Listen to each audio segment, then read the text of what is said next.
Sa nakaraan, nilabanan ng Shadow Garden ang isa sa miyembro ng Knights of Rounds na si Archbishop Nelson. Doon, nakalaban ni Sid ang mga walang emosyon na kopya ng hero na si Olivier. Ginamit ni Sid ang kanyang bagong pamamaraan, ang All-Range Atomic. Nawasak ang Sanctuary kasama ang mga clones ni Olivier at ng Arsobispo. Ngayon, nakatayo si Sid sa tuktok ng pinakamataas na gusali sa kabisera ng Midgar Kingdom. Habang ang orasan sa likod niya ay umaabot ng 12, sinuri niya ang lungsod sa ibaba, na naging populated nitong mga nakaraang araw. Ang pinakahihintay na Bushan Festival ay malapit nang magsimula, at ang kaharian ang napili at mag-host para sa kompetisyon ngayong taon. Ang kaganapang ito ay katulad ng torneo na ginanap sa Lindworm, kung saan ang lahat ng mandirigma sa buong lupain ay tinawag upang makipagkompetensya para sa kaluwalhatian at prestigious. Ang mga tao ay nasa sabik na masaksihan ang mga magkukumpetensya ngayong taon, at ibinabahagi ang kanilang mga taya kung sino ang mananalo sa paligsahan. Siyempre, hindi hahayaan ni Sid na lumipas ito nang hindi siya sumasali sa kaganapang ito sa kanyang sariling espesyal na paraan. Hindi siya basta-basta makakasama gamit si Shadow, ngunit maaari siyang sumali bilang isang karaniwang tao, na manggugulat sa karamihan ng tao sa huli, at sasabihin nila, sino at saan nanggaling ang taong iyon. Ito ay bahagi ng kanyang bucket list, at ang pag-iisip tungkol dito ay nagpapasaya sa kanya. Kaya, pumunta siya sa kumpanya ng Mitsugoshi, at tinanong si Gamma kung matutulungan siya nitong magbago upang maging ibang lalaki. Bilang pinakamatalinong miyembro ng The Shadow Garden, at sa tulong ng imbensyon ni Itia, nagawang baguhin ni Gamma si Sid sa ibang tao, na pinangalanang Mundane Man. Maginhawa rin ito, dahil mayroon ng pinasadyang background story para sa taong ito. Siya ay isang mahinang mandirigma, na hindi pinamanahan ng kanyang mga magulang, at pumanaw sa isang lugar. Ito ay isang perpektong profile para sa kanyang plano ng pagbibigay ng isang mahinang karakter na magiging pinakamalakas at magagawa niyang subukan ang mahusay, ngunit walang katotohanan na ideya sa lalong madaling panahon. Habang naglalakad siya sa kalye, isang babaeng mandirigma ang lumapit sa kanya. Hindi ito ordinaryong mandirigma, dahil siya ay si Anna Rose, ang tanging nakatawag ng espiritu sa paligsahan sa Lindworm. Siya ay mula sa Veg Alta Empire, at siya ay nasa Midgar upang sumali sa pagdiriwang. Sinabi niya kay Sid, na ngayon ay si Mundane Man, na huwag sumali sa kompetisyon dahil sa kanyang mahinang hitsura at pangangatawan. Astig na sinabi ni Mundane Man kay Anna Rose na huwag husgahan ang lakas ng isang tao batay sa kanilang hitsura. Ang isa pang mandirigma na nagngangalang Quentin, ay nakisali, at sumang-ayon kay Anna Rose. Nakikita ito ni Mundane Man bilang isang pagkakataon upang patibayin ang kanyang reputasyon bilang mahinang katunggali. Kaya pinagalitan niya si Quentin, sa pagsasabi na mas malakas siya kaysa sa lahat. Ang malaki, matatag na tao ay kumukuha ng bitag. Itinapon niya ang mahinang lalaki sa malapit na eskinita, at ipinakita sa kanya kung sino ang pinakamalakas. Kailangang makialam ni Anna Rose kung hindi ay baka hindi na makita ni Mundane Man ang liwanag ng susunod na araw. Pagkatapos ng maliit na kaguluhan na ito, si Sid na kilala rin bilang Mundane Man, ay nasisiyahan sa kanyang gawa. Nang hindi siya nakikipaglaban, nakipagkita siya sa kanyang kaibigan na si Skell upang pag-usapan ang mga laban.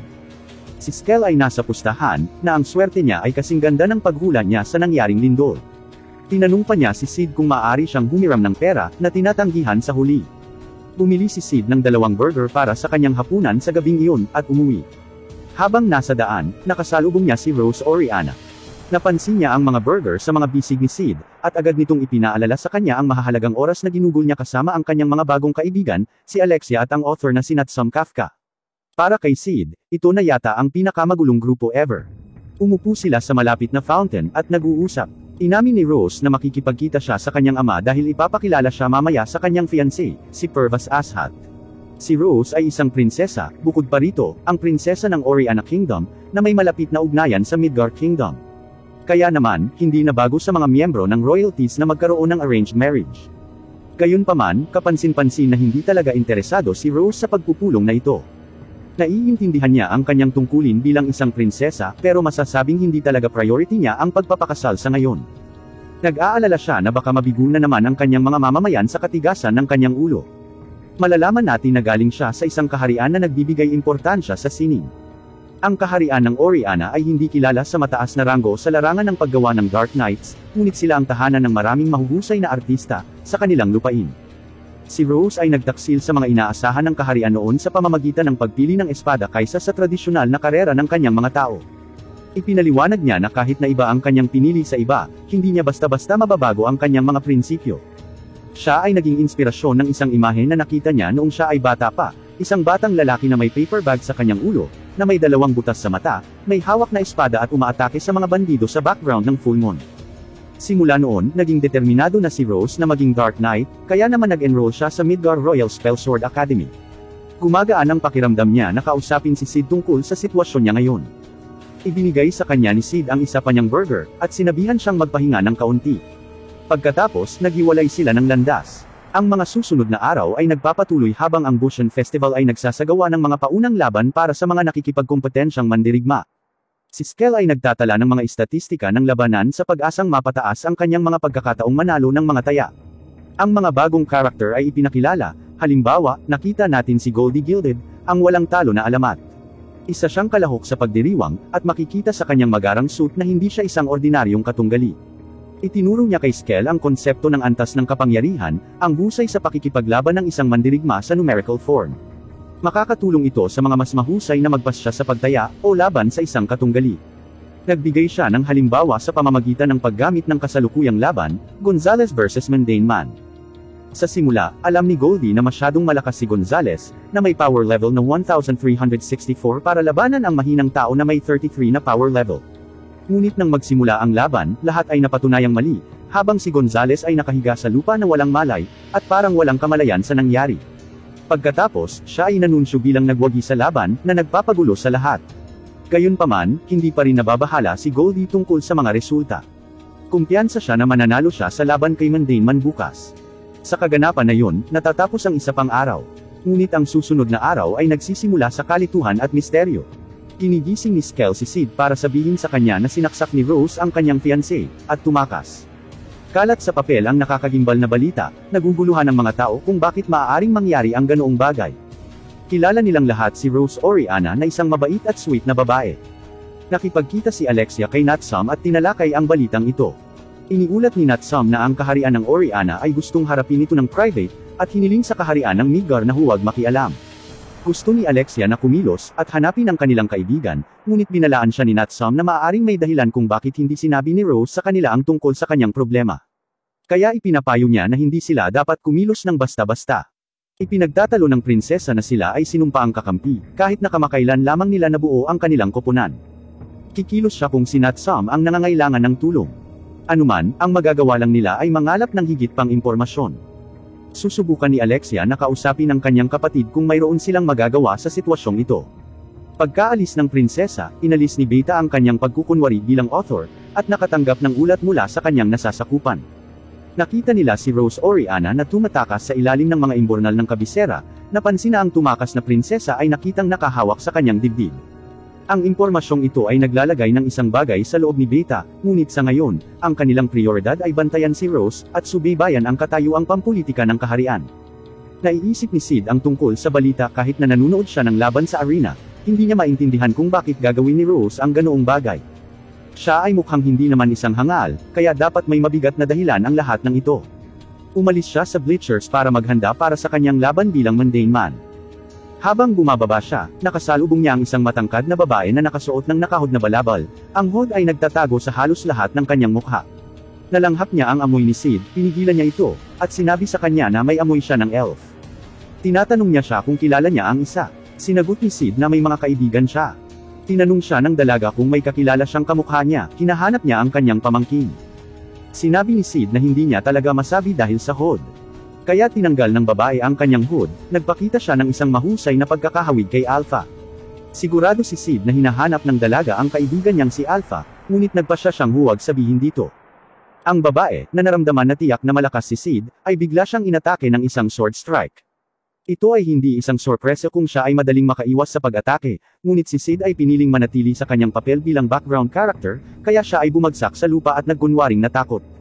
Huminto ang babae sa kalagitnaan, at tila medyo nagdududa, ngunit humihingi siya ng paumanhin sa kanyang pagkakamali. Ipinakilala niya ang kanyang sarili bilang Beatrix. Nagpakilala rin si Sid. Pagkaalis ni Beatrix, naisip ni Sid na malakas siya. Sa mga manunood, inaabangan ni Anna Rose ang susunod na laban. Ang laban ay sa pagitan ni Goldie Gilded at Mundane Man. Iniisip pa rin niya ang laban kahapon, tungkol sa kung paano nanalo si Mundane Man laban sa isang malinaw na mas malakas na kalaban. Dumating si Quentin sa tabi niya, at tinanong siya kung bakit pinili niyang panuurin ang laban na ito. Nakita rin pala ni Quentin ang panalo ni Mundane kahapon. Katulad ni Anna Rose, hindi niya maintindihan kung paano nanalo ang mahinang lalaki. Nag-aalok siya ng kanyang mga obserbasyon, kahit na siya mismo ay hindi sigurado. Sinabi niya kay Quentin na nakita niya si Mundane na sumuntok sa kanyang kalaban, ngunit ang mga paggalaw ay masyadong mabilis na kahit ang kanyang sinanay na mga mata ay nahirapang sumunod. Kaya nanunood siya ngayon para malaman ang higit pa tungkol sa posibleng dark horse ng kompetisyong ito. Napag-alaman niyang angkop na si Mundane man ay laban kay Goldie Gilded.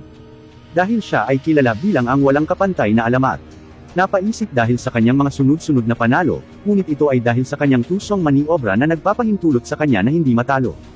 Ginagamit ni Goldie ang kanyang kakayahan upang sukatin ang antas ng kapangyarihan ng isang kalaban, kaya, kung makita niyang makakalaban niya ang isang mas malakas na kalaban, sinusuko niya ang laban. Sa ganoong paraan, pinapanatili niyang malinis ang kanyang record sa pamamagitan ng pakikipaglaban sa mga mahihinang kalaban, kaya, nakuha niya ang titulo. Iyon ay isang mapanlinlang na paraan para makakuha ng hindi kilalang glory, ngunit ang malinis na record ng panalo ni Goldie Gilded ay magtatapos sa araw na iyon. Si Mundane man, na tila hindi nababahala sa kanyang pinagmamalaki na dakilang lakas, ito ay nagpagalit kay Goldie at inatake siya sa kanyang pinakamataas na kapangyarihan. Ngunit kahit na sa kanyang Golden Dragon, siya ay natalo pa rin. Sina Anna Rose at Quentin na nagmamasid sa laban ay hindi makapaniwala. Nakita niya ang mga nakakatawang galaw ni Mundane, tulad ng pag-crack sa kanyang leeg at pagbahing, na hinayaan siyang manalo sa laban, naisip ni Quentin na lahat ito ay walang katotohanan. Iniwan niya si Anna Rose sa kanyang pagsusuri.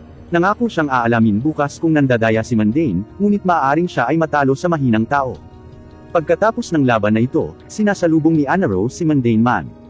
Binalaan niya ito na binabantayan siya nito, ngunit inaalis lang niya ang mga weights sa braso nito. Sinabi niya sa kanya na sa wakas ay magsisimula na siyang maging seryoso sa kanyang susunod na laban. Samantala, nakipagkita si Iris sa ama ni Rose, ang hari ng kaharian ng Oriana. Kasama niya si Perv Ashat, fiancé daw siya ni Rose. Sinabi ni Perv Ashat kay Iris na hindi kailangang panghimasukan ng Midgar ang maselang sitwasyong ito. Naiintindihan niya na masyadong busy si Iris, sa kung ano man ang negosasyon nila ng kanyang ama. Ang reconstruction ng Dark Knight's Order, at ang kanyang partisipasyon sa loob ng Bushan Festival. Nakatutuwang tandaan na mukhang maayos si Perv Ashat, na medyo kainahinala. Ang pagkakasaksak ng isang mahuhusay na eskrimador tulad ni Rose Oriana ay dapat na nag-iiwan sa kanya ng paggagamot sa kanyang mga pinsala. Ngunit siya ay mukhang makinis at matalas, na nagdaragdag sa misteryo na ito ay ang katotohanan na ang hari ay mukhang wala sa kanyang sarili. Mukha siyang payat, may maitim na bilog sa ilalim ng kanyang mga mata, at may bahagyang drooling. Paulit-ulit niyang sinasabi ang parehong mga salita, gawin mo kung ano ang sinabi ni Perv Ashat. Parang may kumokontrol sa kanya. Mukhang hindi ito maganda para sa kaharian ng Oriana. Sa pagtakas ng prinsesa, wala sa tamang pag-iisip ang hari, at isang kaduda-dudang lalaki na kumokontrol sa lahat ng bagay sa likod ng mga eksena, mukhang mas lumalakas ang gulo, at malapit na itong sumabog anumang oras sa lalong madaling panahon. Alamin ang higit pa sa mga susunod na episode. Salamat sa panunood ng Part 8. Mag-like at mag-comment at magkita tayo sa Part 9.